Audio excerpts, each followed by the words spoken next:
भुडी निस्केछ यसलाई चाहिँ रिपेयरिङ गर्नु भने हुन्छ लगेर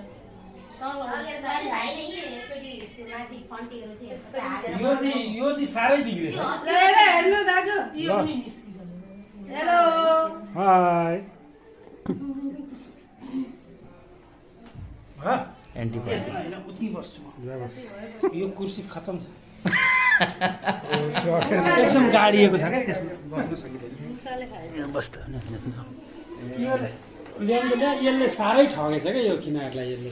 यो उसबाट ल्याएको त हो नि कृष्ण फर्निचरबाट होइन किन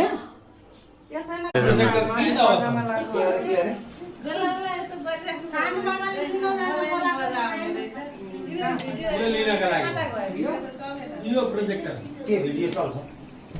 होइन आवाज आवाज यसकै हुन्छ फिल्म हेर्ने बा सिस्टम ल्याउनु आउनु यहाँ फिल्म चलेको छ जोड्नु भयो अनि त्यहाँ